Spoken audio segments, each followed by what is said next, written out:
You're too weak, and that's why you're not hitting the ball as hard as you want for volleyball. So whether your goal is to bounce 10-foot line at open gyms or just be a more efficient and effective hitter for your league team, you're going to want to check out this upper body workout for volleyball. In this video, I'm going to take you through the full warm-up, the upper body plyometrics, the strength work, and the accessory work specifically for volleyball players. And there's a good chance we're going to do some pretty weird exercises that you haven't seen before, so you're going to want to stick around to the end because you might see something you like. Really quick, my name is Greg Hersig, also known as the Volleyball Strength Coach. I'm a former D1 All-Conference opposite. I have a master's degree in sports performance, and I run the world's largest online volleyball training company, where my team and I have trained well over 1,000 volleyball players in just the past few years. This workout is an example of one of my personal upper body workouts, but it's also extremely similar to the framework that we use to train all of our adult online volleyball clients. So if you're an adult volleyball player over the age of 25 and you're looking to elevate your game, check out the links down in the description for info on our one-on-one online training. We'll create you a fully custom workout program, give you a personalized nutrition protocol, analyze your film to help you become a better player,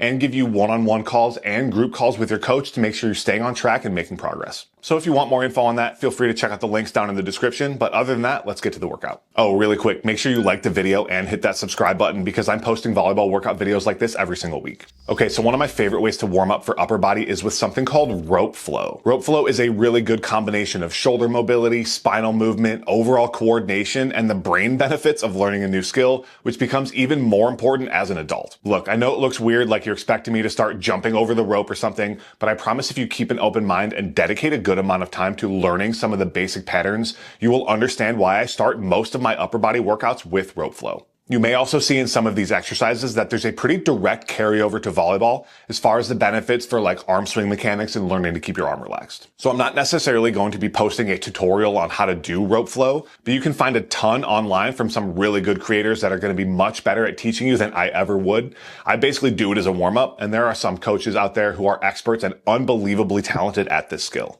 I typically do 5 to 10 minutes as a warm-up to get my heart rate up, get my shoulders moving, and work on that coordination between upper body, core, and lower body. The next grouping of exercises is going to serve two purposes. One, it's going to be a continued and more specific warm-up for my upper body.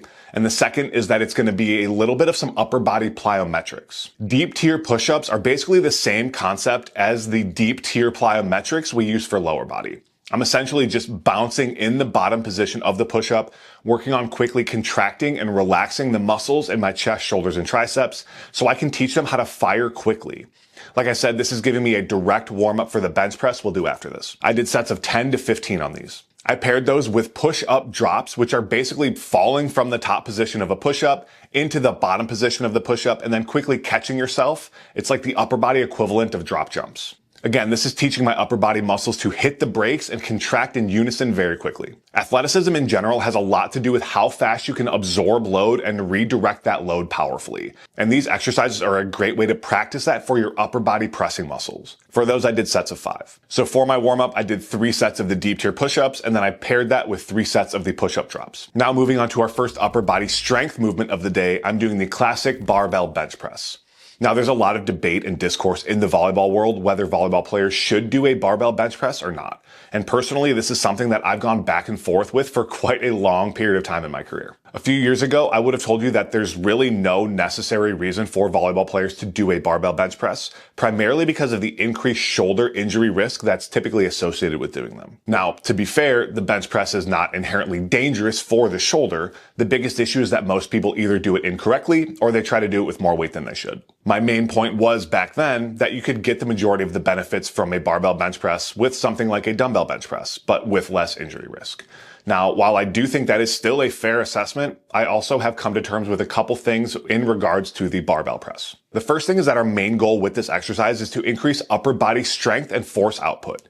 If that is the main goal that you're looking for, then the barbell bench press is going to be superior to the dumbbell bench press because the total load is going to be much higher and the exercise is going to be much more stable, meaning you're able to get a higher force output. The other thing that I came to terms with has to do with the range of motion and what is considered a rep. It's commonly agreed upon that for a barbell bench press to count as a rep, the bar needs to touch your chest. And if we really think of the purpose of that movement standard, it exists for things like competitions like powerlifting, where the movement has to be standardized so that it's fair across all the competitors. Now, because we're not powerlifters and we're not in a powerlifting competition, having the same movement standard doesn't necessarily apply and may not actually be necessary at all. Here's the reason I bring this up at all. Most people injure their shoulder when they do the bench press at the very bottom of the range of motion, between the 90-degree elbow angle and the bar touching your chest.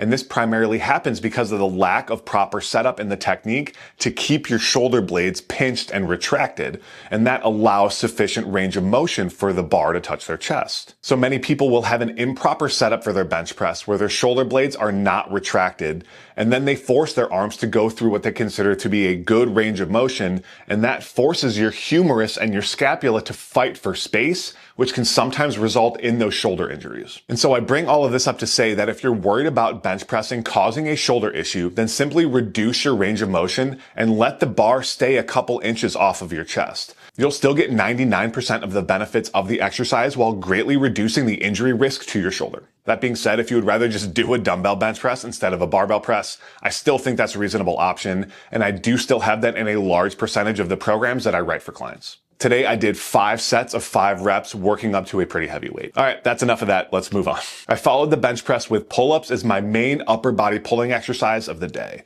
I did these with a supinated grip, which some of you may comment and tell me is technically a chin-up, in which I would respond that that's purely semantics and it doesn't matter, it doesn't change anything about the exercise. But I do encourage people to do pull-ups with a supinated grip like I am, with a pronated grip where your palms are facing away from you, and with a neutral grip where your palms are facing each other. They all have minor changes and benefits, and I just encourage you to switch it up over time. One of the most important things to consider when you're doing pull-ups is making sure that your shoulder blades stay down and back, what we call shoulder depression, and not allowing your shoulders to shrug to help you do the exercise. And we see this shrugging happen quite a lot with volleyball players because we shrug so much in our sport already, and it causes our traps to have a tendency to take over for things that they aren't necessarily supposed to help with. This then prevents us from properly using the muscles of our back, like our traps and our teres, which help keep the shoulder blades down. So if you default to shrugging too often for your back exercises for volleyball, that can lead to shoulder, neck, or back pain from the muscle imbalances that it causes and from the lack of strength in your lats. I did 3 sets for these pull-ups with 1 to 2 reps in reserve, meaning I could do 1 to 2 more reps if I absolutely had to. Next, I moved on to a couple accessory exercises. The first one being the single arm dumbbell face pull, and the second one being the incline bench curl. The single arm face pull acts as our horizontal pulling exercise of the day and allows us to hit more of the upper back muscles as opposed to the lat pull down, which we're supposed to be more focused on the lat and the teres. I also like this specific variation where you rotate at the bottom because anytime we can add some thoracic rotation to our volleyball exercises, it can help increase our thoracic mobility. And this is going to allow us to get in better positions for hitting and subsequently allow us to hit harder. So when you do the exercise, make sure you do it on an incline bench where your dumbbell isn't going to touch the ground. Then allow your chest to rotate so that you're basically facing the arm that's resting on the bench. Then to initiate the movement, rotate your body back to neutral and then think about pulling your elbow back so that you can bring the dumbbell up to about ear or shoulder level. Just make sure that when you do this, you don't continue to rotate and open up your chest because then you're not going to properly use the shoulder muscles to lift the weight. You're going to take a lot of the tension off of those upper back muscles because you're just rotating too much. So make sure that the rotation stops at that neutral position. I did 3 sets of 8 to 10 reps on each arm. We're going to pair that with the incline bench curl. And this is one of my favorite curl variations for volleyball players because it allows us to get in a nice stretched position where we're working on increasing our mobility through the pecs, the shoulders, and the biceps. This allows us to get a larger backswing with our arms when we jump, which can surprisingly help you jump a lot higher. Something that a lot of people don't realize is that the upper body contributes up to 15% of your vertical jump height, meaning that if you have a 30-inch vertical, 4.5 of those inches could be coming from properly using your upper body. So exercises like these curls that are allowing us to open up our flexibility and mobility through the shoulder can help with our ability to use our upper body when we jump. And then make sure when you do these that you don't move from your shoulder at all, and you're simply bending at the elbow using your bicep to lift the weights. Then at the bottom, allow yourself to get a nice relax into the stretch. If you set this up properly, you should be using the same height of an incline bench for the single arm dumbbell face pull and for the bicep curl, which makes this a very simple and convenient superset to do even in a crowded gym.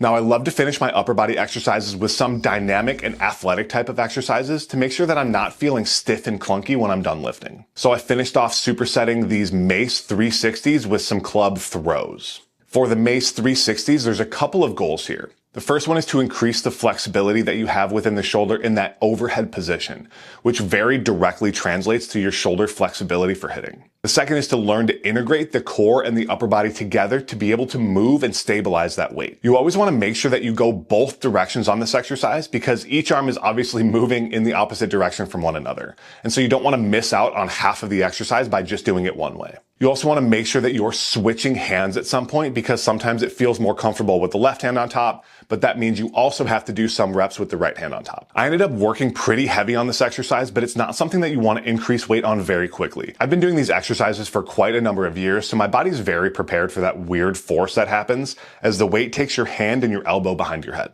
Exercises like these are very easy to injure yourself on if you try to increase the weight too fast, so just take your time. Just like I posted on a previous video, if you don't have access to a mace, you can do 360s or halos with basically any other weight, like a weight plate, a dumbbell, or a kettlebell, and still get the majority of the benefit. Finally, we have these club throws that are clearly extremely specific to volleyball. As you do this exercise, you want to think about it in the same terms that you would thinking about hitting, meaning you want to focus on keeping your arm and shoulder relaxed, rotating with your hip first to create that hip and shoulder separation that everyone talks about, and then allowing your body to rotate and your arm to come through after the fact. Again, make sure you do this on both sides because we don't want to overdevelop our hitting arm even more than it already is from all of the hitting reps we do in volleyball. When I post exercises like this online, people always ask if they should bother doing their non-hitting arm. And I always respond that they should consider doing more reps on their non-hitting arm to help make up for some of those muscle imbalances caused by volleyball. Also, just like with the last exercise, start very light on these. This is really an exercise that you never have to go heavy on, and if you would like to progressively overload this in some fashion, it makes more sense to work on doing the exercise faster as opposed to doing it with a heavier weight. That being said, you probably don't need to go heavier than 10 pounds ever for this exercise, just due to the potential shoulder injury risk and the fact that we don't want to negatively affect our hitting mechanics by using a weight that is too heavy and that could affect technique and possibly slow you down. And again, if you don't have access to a club, you can do this exercise with a light dumbbell, a 2.5 or a 5-pound weight plate. I don't see a kettlebell really being an option for this exercise because you would need one that is extremely light, and I'm not sure most gyms have a 5-pound kettlebell to use. Oftentimes I'll finish out upper body workouts with some direct core work. I just didn't do that specifically on this day, but now would be the time for you to do that. Outside of that, that's all I've got for you today. Hope you enjoyed the workout, and I hope you enjoyed the video. Remember, if you're an adult volleyball player looking for some one-on-one help to get world-class volleyball workouts and world-class volleyball strength and conditioning coaching, then click the links in my description for my info on one-on-one elite coaching. And one more time, make sure you like the video and hit that subscribe button so you don't miss weekly volleyball workouts like this. And if you want some additional workouts to follow, check out my last few videos for more upper body and lower body options. I appreciate you being here, and I'll see you on the next video.